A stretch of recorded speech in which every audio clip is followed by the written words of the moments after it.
3, 2, 1. We got the bikes back! When you left us in the last episode, we weren't in the best of spirits. We had just found out that the customs official who had to do the last little rubber stamping to give us our bikes back was turning up late on Friday, and then he wasn't going to bother showing up on Friday at all. And that was even worse than normal because, yes, they're not open on Saturday and Sunday as you'd expect, but on Monday and Tuesday they had public holidays, so he wasn't coming in then. So that meant 5 days waiting for the bikes, which might not seem like much to you guys, but when you're at the very end of a 10-week wait, an extra 5 days was so demoralizing. So we didn't do much in Dili. So we're not going to show you any of that because it wasn't very interesting. But we will show you Wednesday morning. We're back here at the offices of A&L hoping that the customs guy is going to bother turning up today. Down there I think is the doorway that they look at to see if he's here, and it does look closed. What do you think? I'm not putting my hopes up. We'll see. We've been told customs is here, so we can maybe now getting our bikes at long last. See our bike. Look, they're hiding in the corner waiting for us.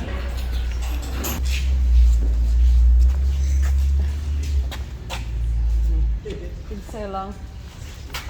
We need a photocopy before we get them. So almost there, we think.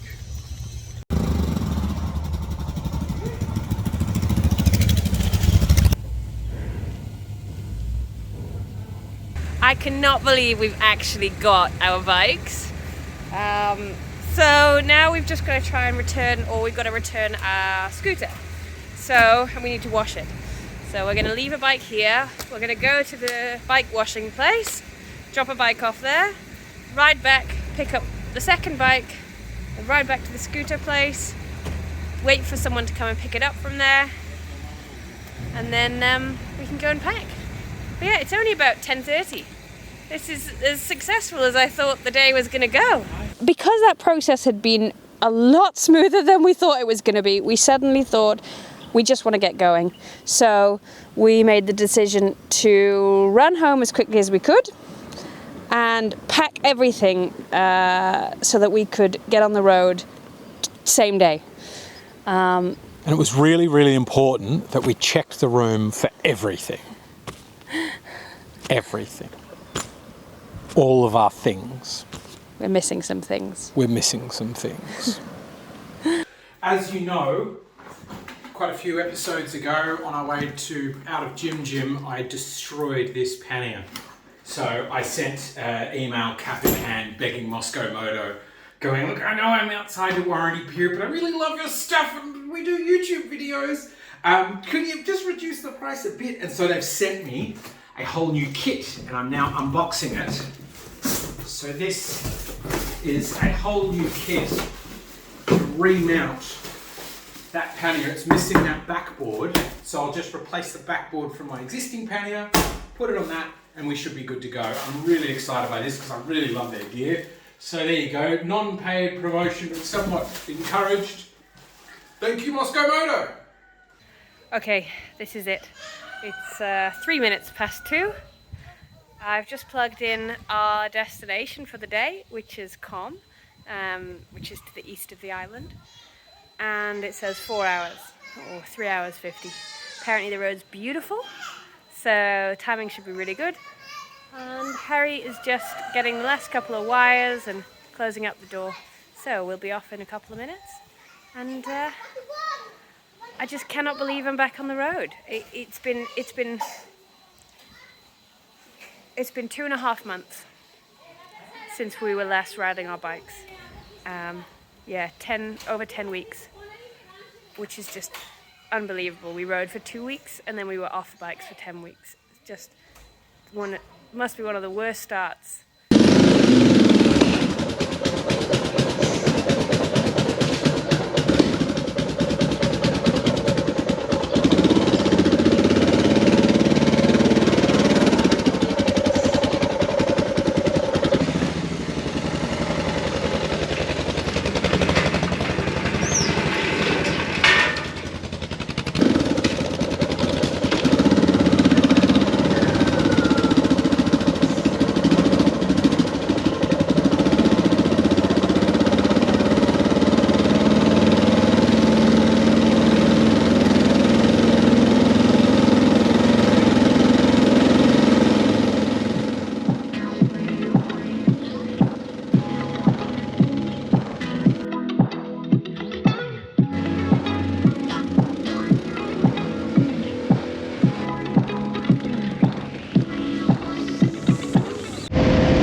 for the hats.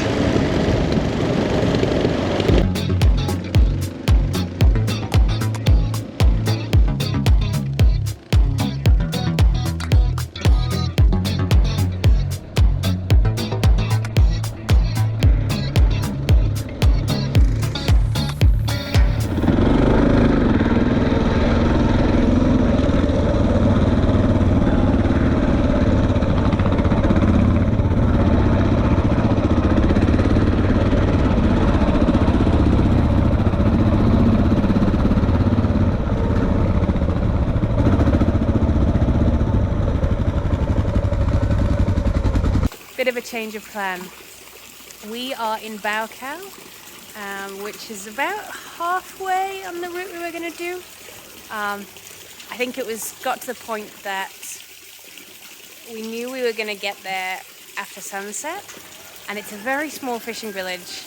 We haven't eaten all day because we've been running around so much, and I was a bit worried that actually can be quite typical is if they haven't had the time knowing that they're making dinner, there's literally nothing for you to eat. So I really didn't want us to not be able to have dinner. So I thought what we'll do instead is stay in Baucau. We've made it into Baucau, which is so exciting to finally get our bikes back and be moving on our own steam. I really, really cannot overstate how happy I am today. You guys probably haven't perceived it as much because of the delays in editing, but we've been waiting almost 3 months from dropping our bikes off to now. You know, we dropped them off in June and now it's September, and it just felt like it was delays and delays and delays. And I mean, we were initially rushing to get through Pakistan by September. Yeah, so it's changed a few of our plans, but that's fine. Plans are there to be changed. Yeah, it's just good to be going. Yeah, so strange though, aren't they? The bikes, like 650 cc's of high torque power after weeks of riding around on a 125 scooter that's just got no torque at all. And I mean, with the fastest we're going is about 80, and that feels like, oh my goodness, it's so fast. And we were doing like 110 back in Australia, so it's yeah. weird. But yeah, absolutely thrilled to be on the road. We didn't get too far. We only went about 2.5 hours down the road, and then we've decided to pull in here. We got recommended this hotel, which is much fancier than anywhere that we usually stay, but we've been promising ourselves we would stay somewhere where we could get a proper shower, because we haven't had a proper shower for weeks. Running water, yeah. On been all buckets showers. And, so we are living in the lap of luxury today. We're going to go and get some dinner, and then have a drink or two. Yeah, and then bed, I think. Bed, yeah. Yeah. So we'll see you anon. Morning. Just leaving our very lovely but very messy already hotel room to go for brekkie. Do I need to lock this? No, it locks itself. Yeah, the place we're staying, Pousada de Baucau, is, people keep saying, one of the best hotels in the country. So it was built in the 50s, and was a hotel for about 25 years. And then when the revolution came, it was turned into prison. So it's originally there's a civil war between UDT and Fretilin, and the UDT used it to imprison Fretilin. Then when Fretilin got the upper hand, they imprisoned UDT members here, and then very soon after that the Indonesians came in and they imprisoned Fretilin people here. So that was all, they were all imprisoned in a cell block here, which they kind of demolished, and they've put the lovely new places that we're staying in. They've still got an old block that's attached to the hotel, which probably looked just like the prison block, probably. But it's very interesting. The actual main block is gorgeous. Look here, super nice. And there, can you see it in the back? There's kind of an old block. If compare. New block. Yeah, so really interesting history. They got recommended to us by a guy in Dili who was interested in all of the history of Dili. So yeah, they turned it back into a hotel after 2002, when all of the independence was achieved. And look, here's the gorgeous breakfast room. We went there for dinner last night. Oh, monkeys!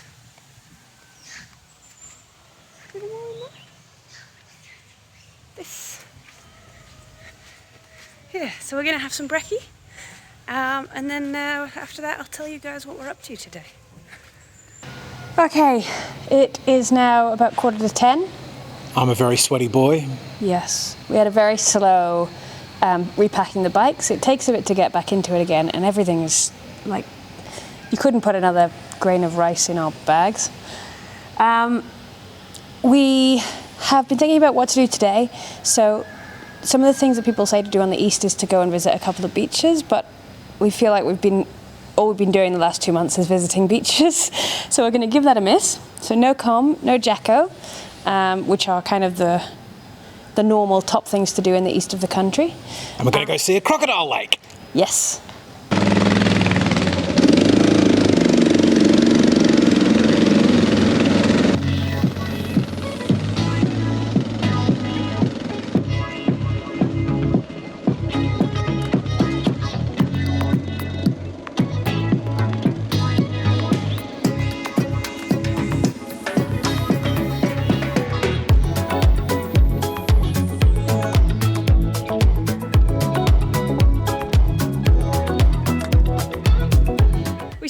Village because we just drove past this building here, which is it's called an umalulik, which means sacred house, and it's something that they build traditionally as something like a place that the spirits of their ancestors can reside.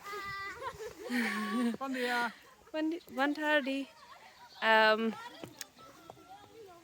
And this one looks pretty old and kind of falling apart. A load of the ones we've seen are really recent, and that is because while the Portuguese colonized here for 450 years, they never really got too involved with how people, how their heritage was or how people were managing things inland. Even when they left, only 30% of the country was Catholic, and most people just animist religions and very much in line with how they'd always done things. And then when the Indonesians invaded in the 70s, they sort of made a line in the sand and said, no, you need to have a proper religion, you need to be Muslim or you need to be Catholic, which is why the country's now hugely Catholic, even though I think most people still go with their old beliefs. But that meant that a lot of these buildings were destroyed. So you're only seeing a couple of those or really new ones. What is this? That's classic Asia, isn't it?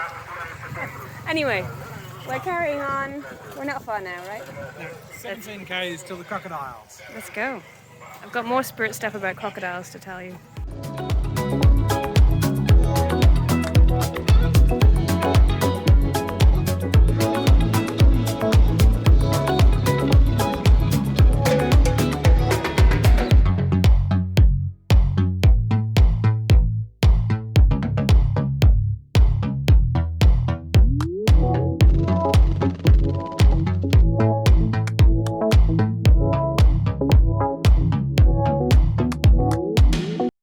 Wanted to tell you a bit about this lake. So it's home to a load of crocodiles, saltwater crocodiles, at least 300. We haven't spotted one, which is probably a good thing. But it's really interesting because it's a freshwater lake, and actually there's not much space on the whole island for saltwater breeding grounds, and they're saltwater crocodiles. So there is this big question about where all these saltwater crocodiles coming from, because the population's been massively increasing, and there's been a lot more deaths because of people getting eaten by crocodiles. And there's a suggestion that they think that the crocodiles in Darwin are migrating. So they're crossing the sea about 450 miles or kilometers over what has got to be like 15 days to make it over here. And you know, it does kind of make sense because there's a huge population over in Darwin, which has been massively increasing, and young males will get sort of shooed away from the area by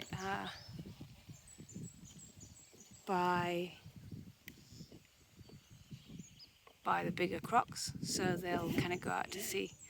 But yeah, it's an interesting question, and it also raises the point that there's a belief here. So again, it's the same spirituality and animism, that they believe that the crocodiles are their ancestors in this area particularly. So they don't hunt crocodiles at all, and they're sacred. So there's this also going with that is the belief that the crocodiles must be coming from Darwin because our ancestors would never kill us and eat us. You know, they're friendly crocodiles.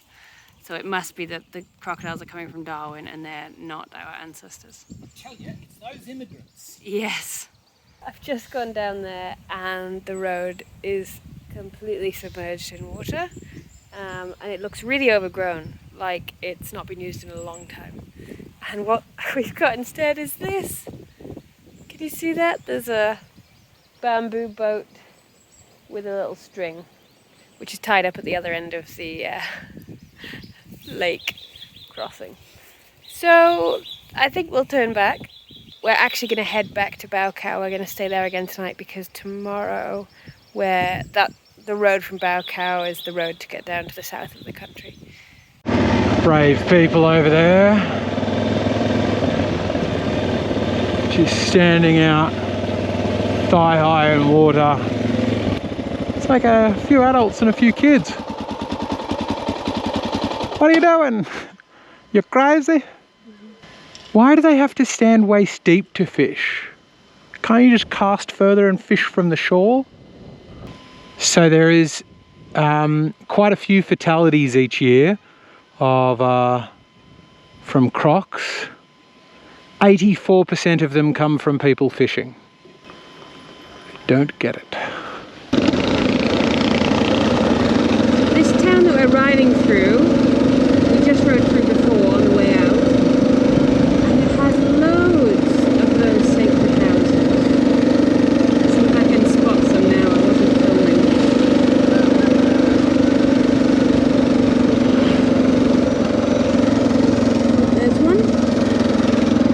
There's one behind there. Much more modern, that one, tin roof. There's one up ahead. Here.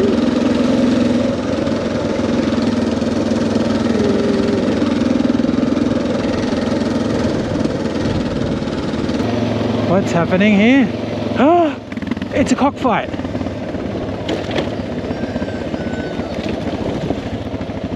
Oh.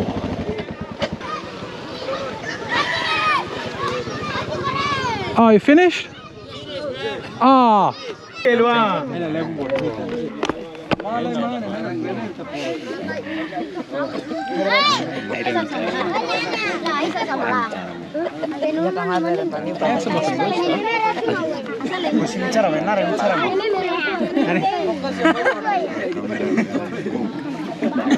Harry's intruded into the middle of a cockfight, and being a curious soul, but funnily enough, they don't seem to want to do a cockfight when we're around filming them.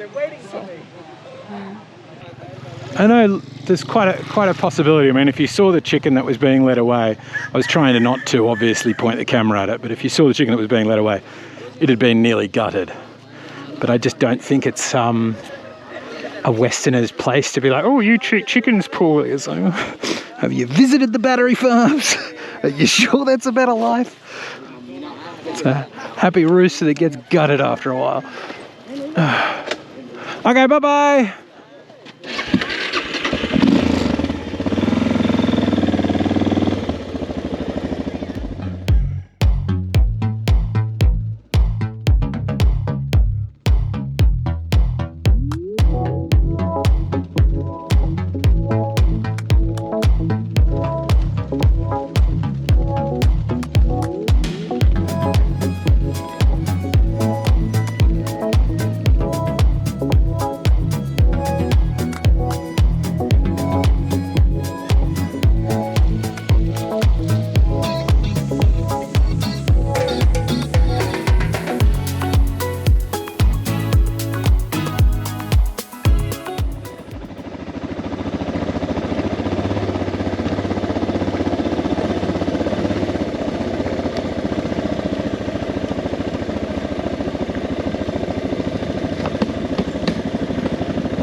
Thank you as always for joining us, hitting the like button, giving us your comments below, and also thank you very much to our patrons. We have some more top tier patrons. We want to thank you very much for helping so much to make this happen, and that is Peter and Karen, Andy and Lisa.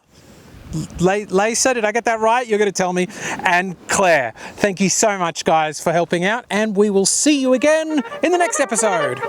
Bye. Bye.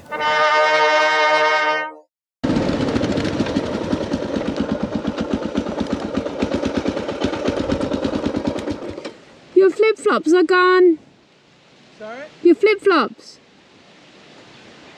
What have you done to them? Where have they gone? I don't know. Did you pick them up? No. Why not? I only just noticed they're gone. You don't like me already.